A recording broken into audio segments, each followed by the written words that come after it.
task force meeting regarding drafting a resolution for the community board land use meeting, which is going to be held here, not at this location, but over there on 10. Is it the address 10? It's 8 River Road on Wednesday.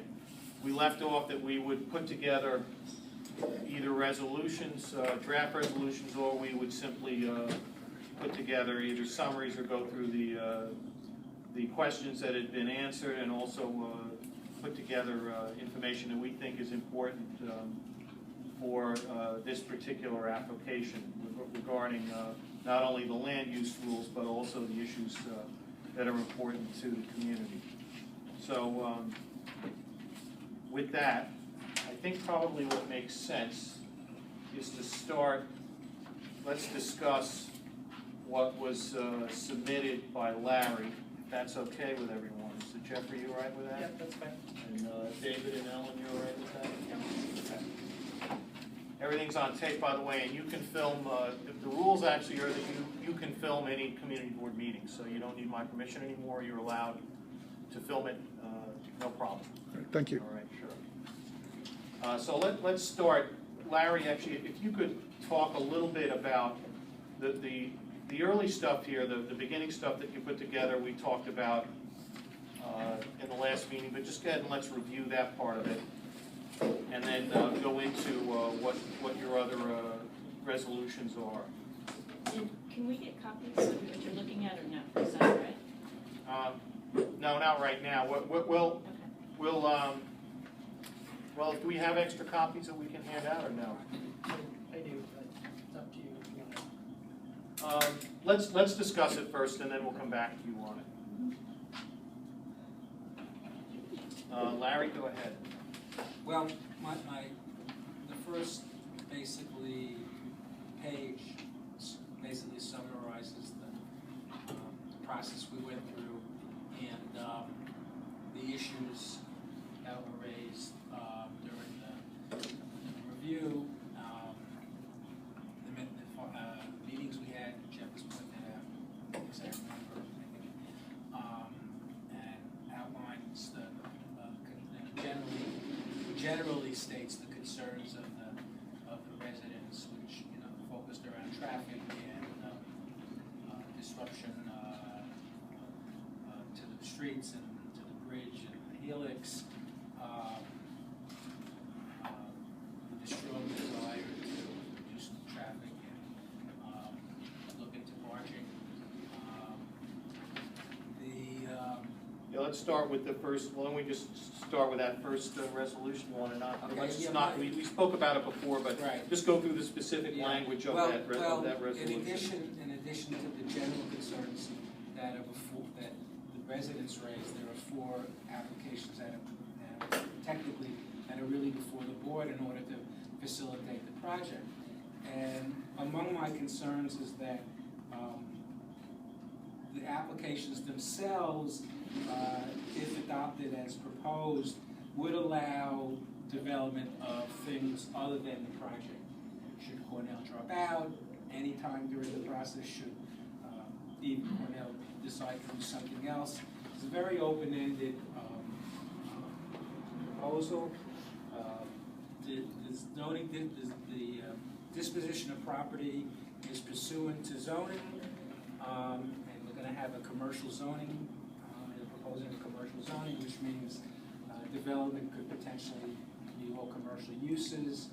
I know Cornell indicated that last meeting that they have a commitment when they sign the lease to sign a certain amount of square feet, and I think we would like that to be incorporated into the disposition application as the limit, even though they indicated that there's a 384 process that the charter mandates. That process is not subject to ULURP, and we would like to see anything that's not the Cornell project come back for ULURP.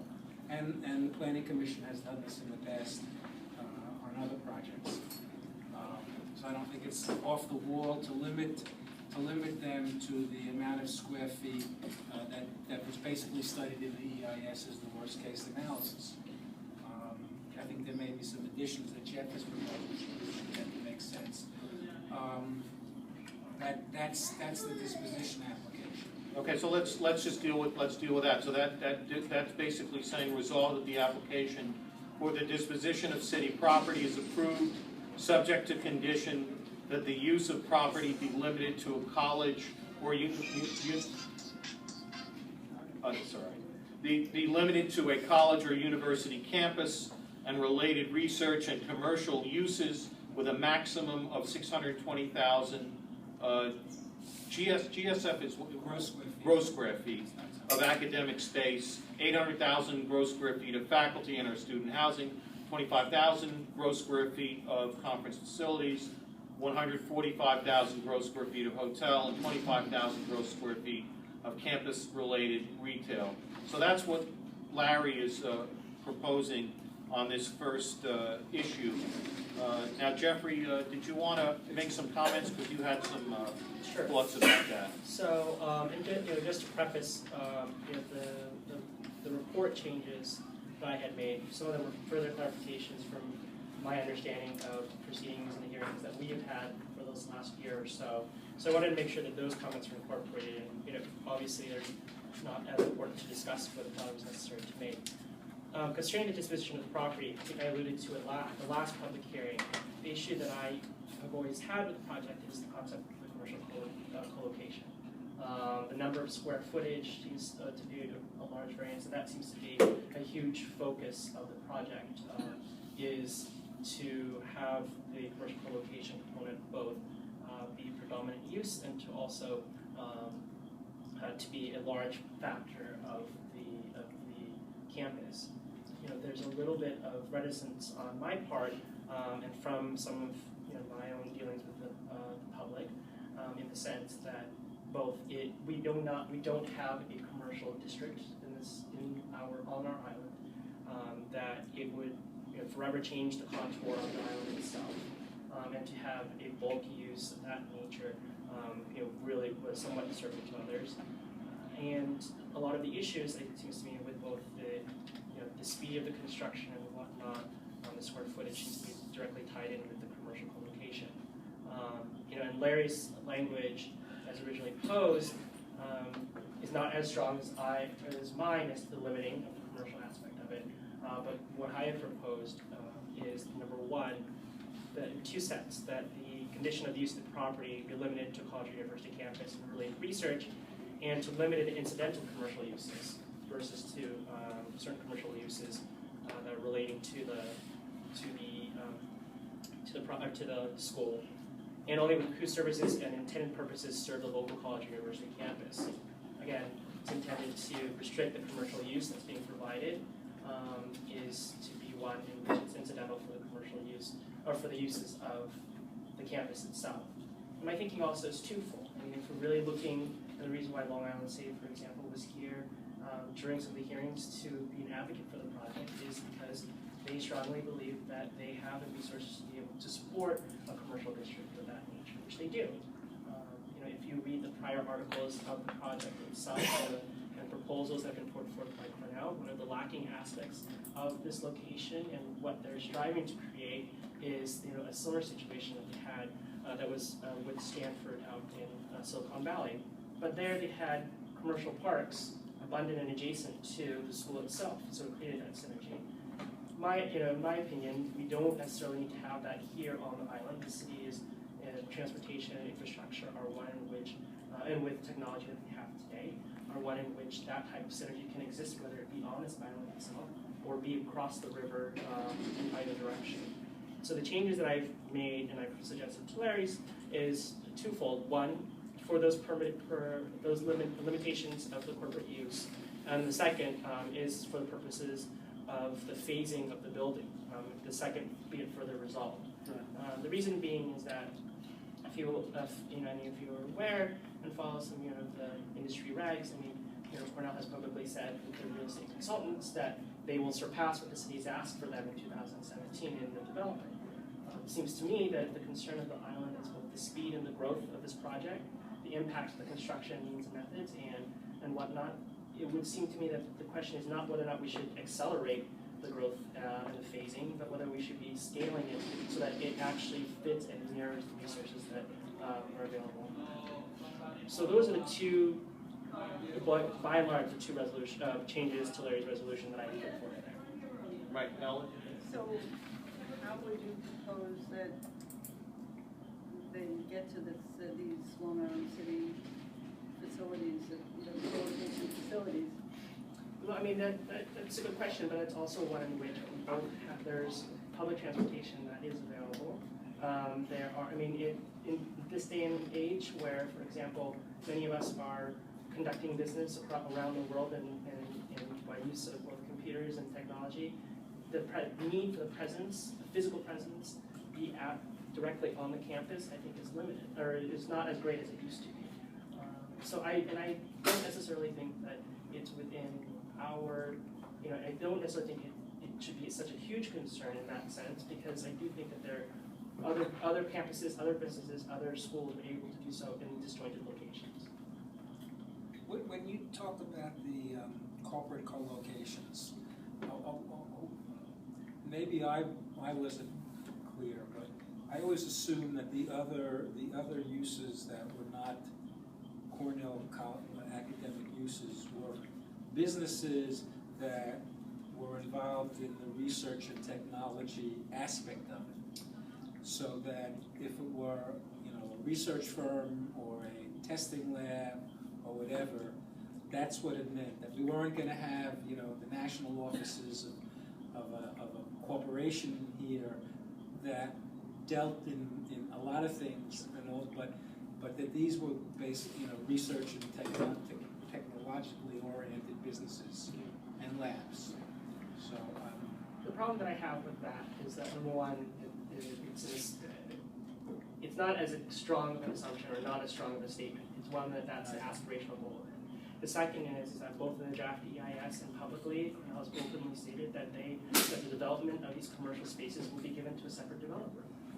So quite frankly, it's a little disconcerting in my opinion that it's one in which the development of those sites or ones in those commercial co-locations, although they hope to and pledge to be that this is what the purpose of use would be, there isn't any guarantees or there aren't any assurances, and I feel that this is the necessary type of assurances to be put into place to make sure that that I would just wonder why we couldn't put the assurances in place. I mean, MIT has created a science park next door, clearly done by other developers, and it's been very, very successful. It's exactly the kinds of things I think Cornell wants to do.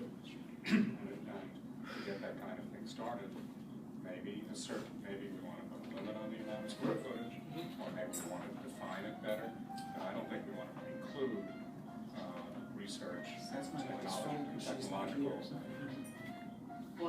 businesses, because I think the whole point of what Bloomberg was trying to do was exactly that, to marry academia and high-technology businesses.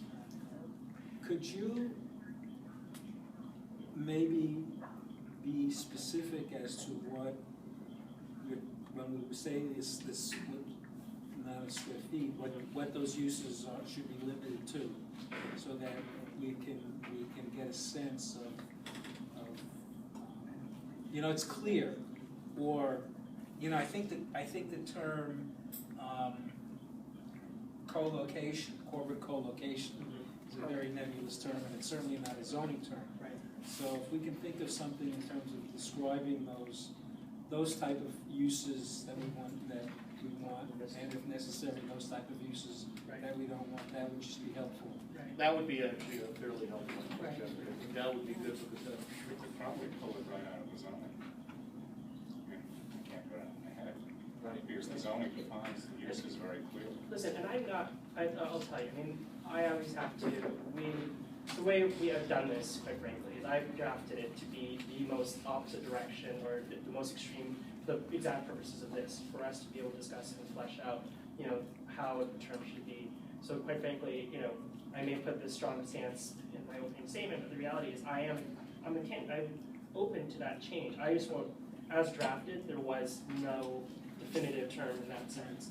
And if the proposal is to get past that, is to set forth either a defined term or to limit the square footage, or to say, you know, I mean, if we look at the total commercial space that they propose, you know, in comparison to the academic, I mean, we could do even a ratio percentage, you know, that it will always be equivalent. I'm fine with that. I'm always just really looking to get sense from us as the board, Right. no matter what that would be. And I do think, you know what, to a certain extent, I mean, half of the commercial co-location change that we're seeking also has to do with some of the special permits that they're also looking for. Is that correct? Is that right? Or there's the special permit for the research facilities? They're allowing the labs and But is that tied testing facilities as of right. But is that, okay. All right. Okay, so, but if we do want to reference and specifically choose a use for you know, one within the zoning provisions to do that, I'm fine with that as well. Could you help on that? 'Cause Sure. It's not something that I thought of, so maybe you need. Okay. Susan. I don't have my handy handbook with me, but I can put it forward. Okay, well, Yeah, that, I mean, I would be fine with that. You know, I'm thinking Okay with where that's going Because we're gonna have over a your lot system. of, we're gonna have a lot of ideas tonight, and maybe we won't come to a final decision, but if we have something, before the meeting on Thursday, at least, you know. On Wednesday. On Wednesday next, that we can, I'm thinking, that we can give out, Yeah. you know, that we maybe No, share that would amongst be, ourselves that would be tomorrow. fine. No, that, if we agree in principle here, then that's fine, then I'm okay with that. I'm okay. So basically, it becomes a discussion of land use, Right. and it becomes resolutions of the full. Exactly, I mean, that's right, that's right. Have you gotten any, Nick, have you gotten any sense, maybe Ellen can help on this, whether, how the community would feel if the vote was taken on Wednesday, this Wednesday, rather than the 19th? Quite frankly, I don't think we're gonna be ready for it by then. I think we have a lot to iron out. Well, By the 12th, you mean? I mean, look, Cornell gave us a good letter. We're pleased with getting the letter. It, I'm going to be asking for the letter to be put into the resolution. To give it a little bit more teeth. And, Well, let's do, you know, I just think that the more time we have to iron out a real good resolution, the better off But we are. if someone from the, you know, this is a meeting of the full board on Wednesday, and if someone after the public hearing decides to get up and propose a resolution, how do we deal with that if we think? well, let's do this, let's work through this, Okay. okay?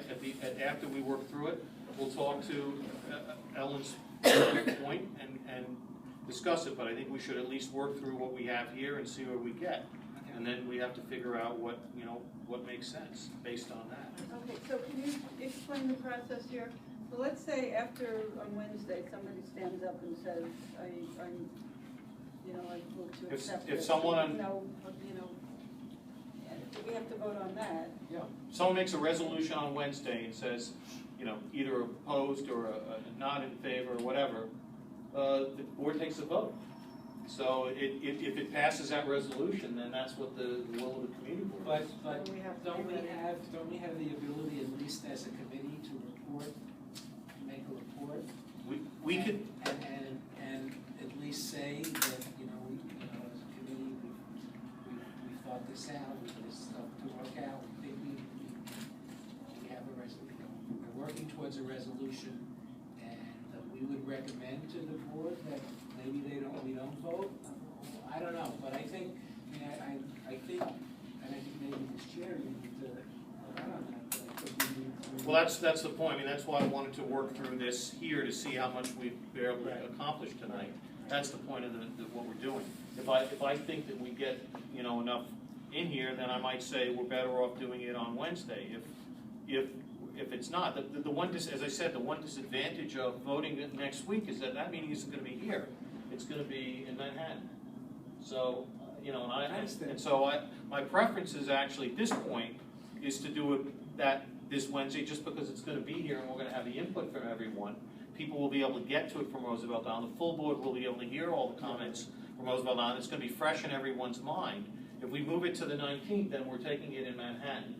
Not everybody from Roosevelt Island will be able to get there, I don't think. I'm sure people will go, but I really prefer to have it here. That's my own feeling. But I don't want to debate that now. I really want to, let's focus on what we have here and see what we can get through, and then let's get through it. Prior to the meeting, have something in the package? That's what we're doing now. We're gonna. Right, This is the okay. point of what we're doing. We're going Okay. through this to have something to give to them, to say, here's what we, recommend, or here are our thoughts. However we can do that, but determine it based on what we've accomplished here. I tell you what we can do. We have our resolution already set up. We worked nonstop on this since you told us to get a resolution together. Right. Okay, so we have not slept. So we have our resolution done. And we got the letter that we were asking for, so thank you, Cornell, for doing that. We do have some questions, and we have more discussion with Cornell. We being who? I'm representing the coalition now. And this is my resolution as put forth by the coalition. I'm channeling the coalition in this resolution. So we're ready. We have it. Yeah, so let's do this, Ellen. Let's finish with what their points were. But quite frankly, we haven't poured through the answers to the questions yet, because we just did the resolution and basically put our term sheets into it. But there were answers to the questions that maybe we could take out of the terms of the resolution, because they might have actually answered it. It would be more fair to Cornell to give us a little bit more time to really review things. But there's no reason why, even if it's something the applicant has agreed to, it shouldn't be in the resolution. Okay. I mean, that's usually typical. Okay. Where, the applicant has agreed to that, and we make it, it's when we do the street life committee stuff.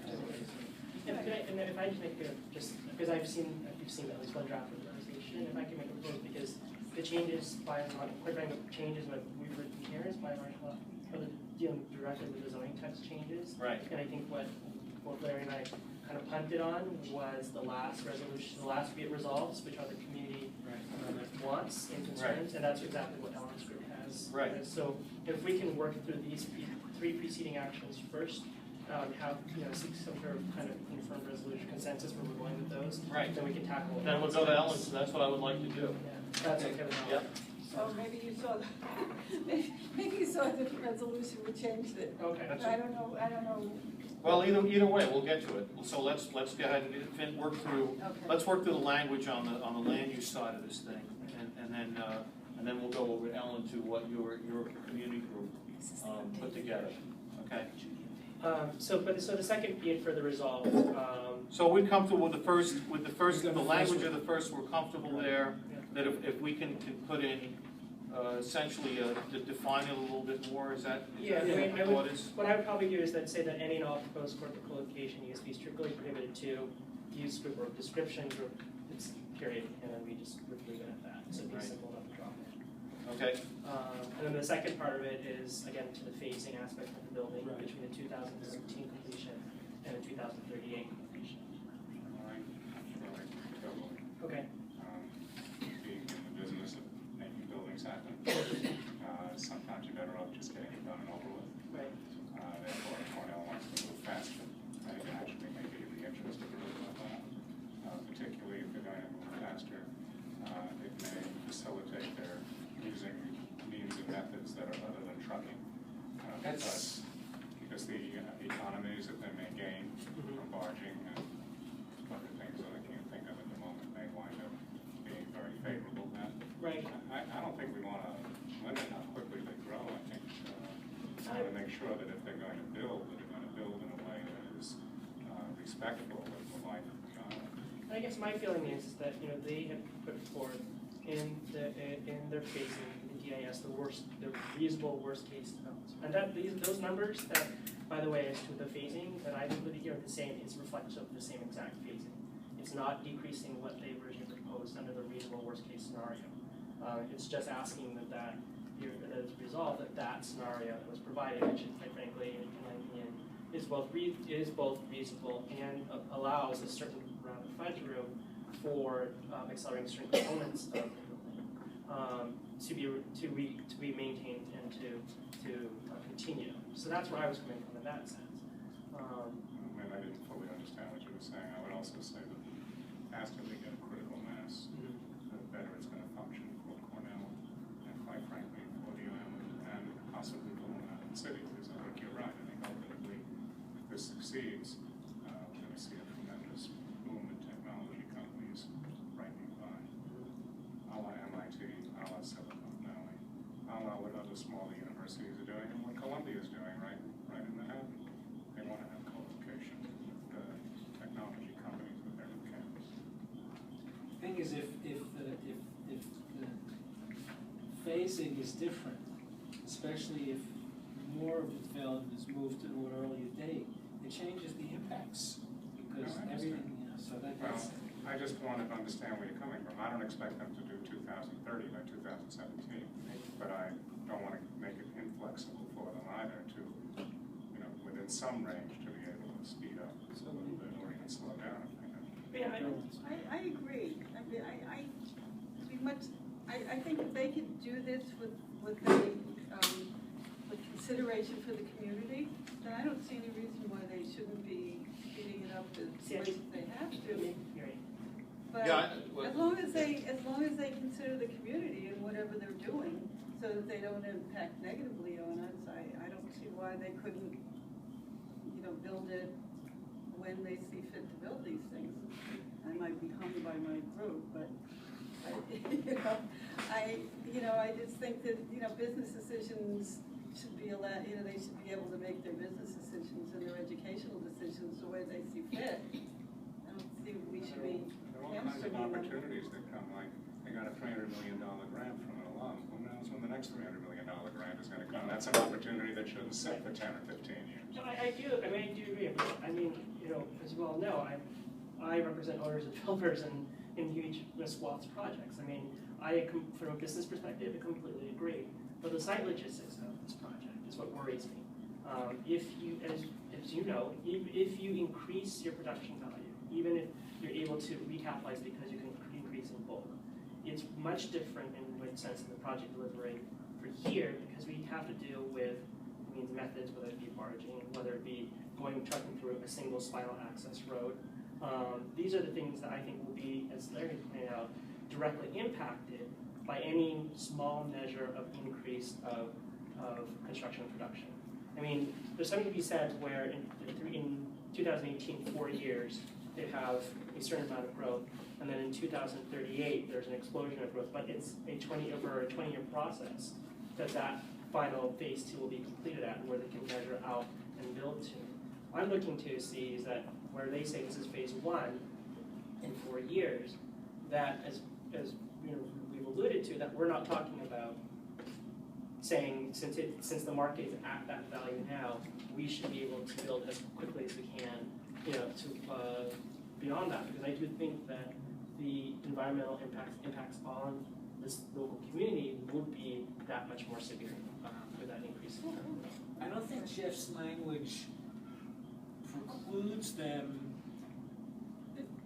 I don't think your language says this is what you build by 2017 and not more, and then you can't build any more until a fixed date. I think Jeff is capping the first phase, which is, as he pointed out, how the EIS was done.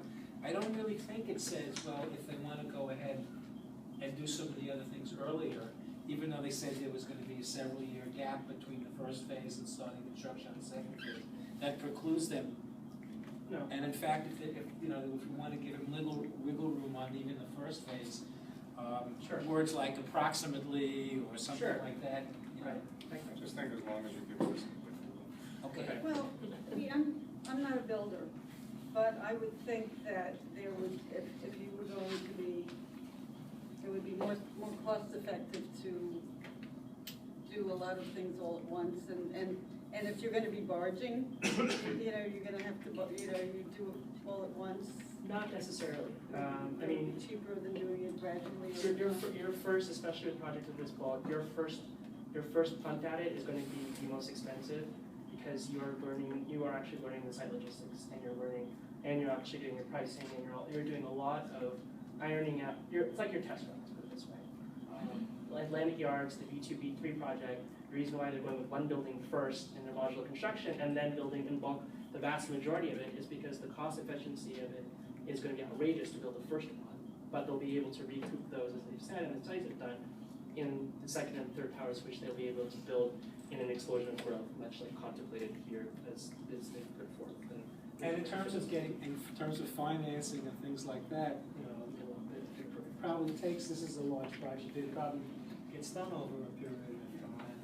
I don't want to leave it to the mobilization costs and demobilization and remobilization are very expensive. And I understand the idea of the first phase, and then everything else after that is supposed to be easier because you have learned, and I don't disagree with any of that. Just so long as there's some flexibility built into your language, not a problem. Okay, can we do that, Jeffrey? Sure. Can you build some flexibility into that language? That's right. Okay? We're gonna go back and rewrite these things and then bring it on Wednesday. Yeah, correct? that's right. Yeah, because we're not going to be able to just to do it. Again, we're kind of trying to doing this to try to see what we can accomplish and what we can. Okay, so the next part of this, Jeffrey. Oh, Larry, we're going to do this basically. I took these individually by application. Was the zoning map change? And I basically feel it's inappropriate to rezone any portion of the site that's not part of the Cornell site.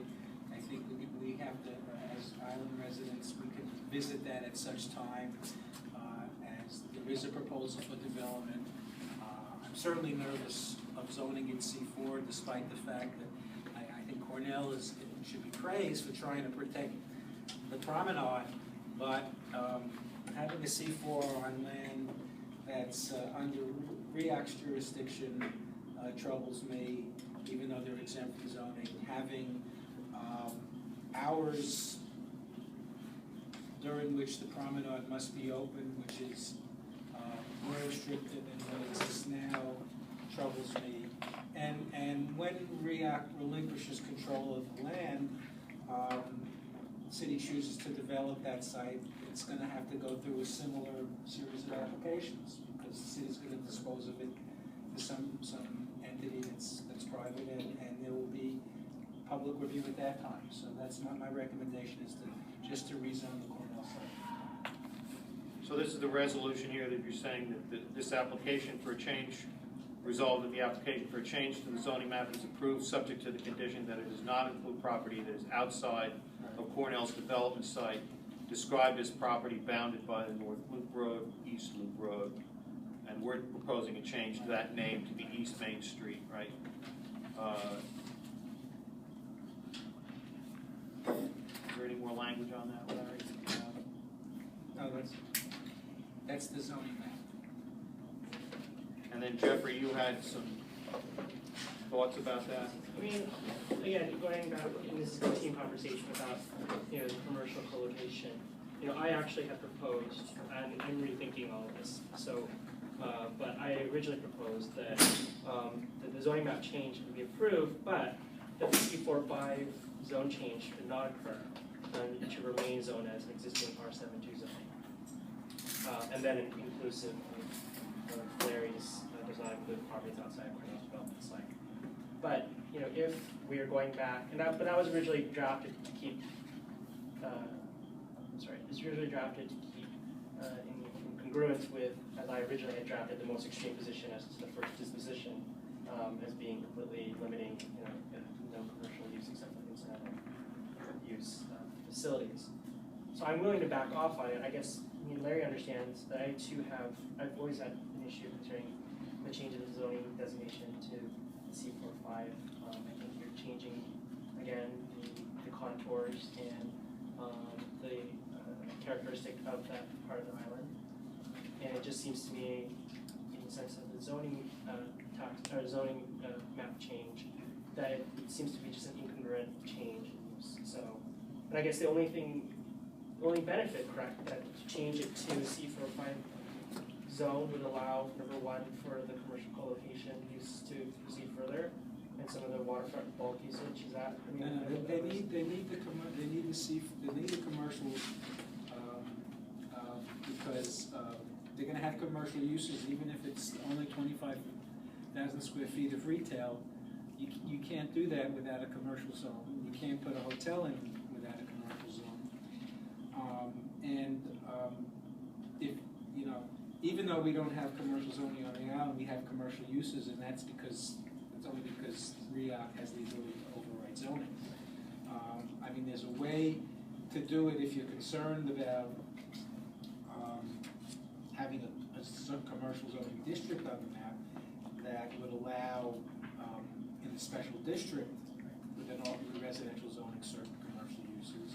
They also need the C4 because if you do the overlay districts, this is an R7 too, so they would be limited to have the commercial in the ground floor, right? And that wouldn't work in mixed buildings where they might want to have higher amount of commercial.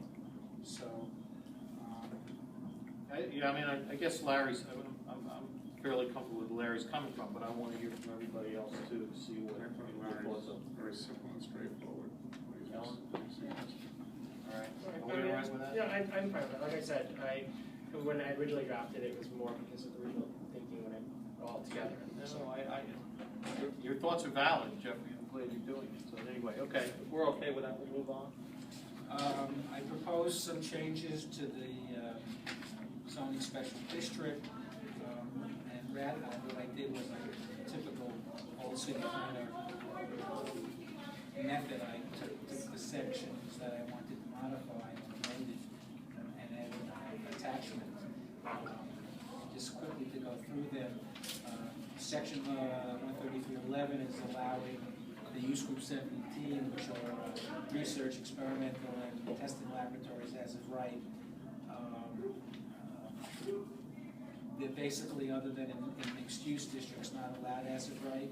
They're only limited to manufacturing zones and subject to the performance standards of that district.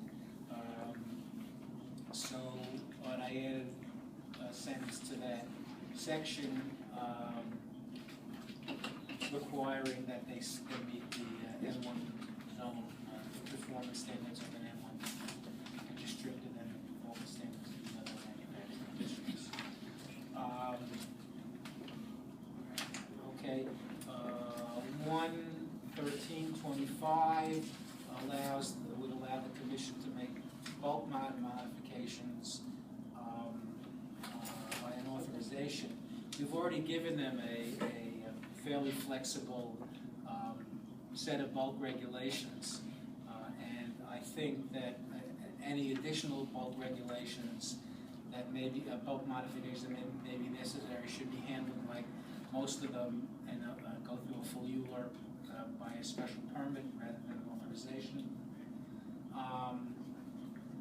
The section 11132C allows open air cafes as obstructions in the publicly accessible open space. I think that's good, but I think we need language that makes it clear that one does not have to be a patron of the restaurant to use those tables and chairs that are in the cafe, that they're open for everybody.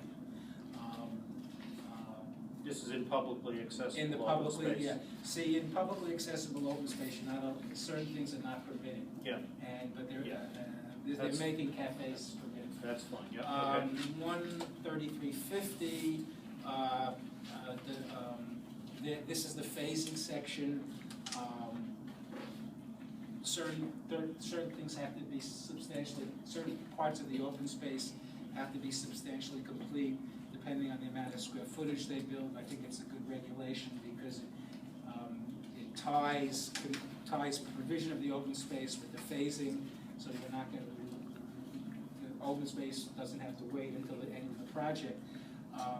And I think it's necessary to have somebody make that determination that a complies with those sections A through D. I am recommending, as in many similar other instances, that the chair of the planning commission certify that. And Okay. E 3360 August, allows modification, elimination, or reconfiguration of the publicly open space without any review. And I've added language that, let me get to it, that be allowed by chair of the planning commission certifying that the modification and elimination doesn't reduce the amount of public open space, and that the modified or reconfigured public open space complies with the applicable provisions of 130. Yes, okay. That makes sense. Okay. That's a Anybody else? non-ULURP review. I don't think it's a technical review. I don't think we as a board want to get involved in this too, but I think there needs to be some oversight. Okay. That's the zoning text, and I proposed that the zoning map change, the city map change,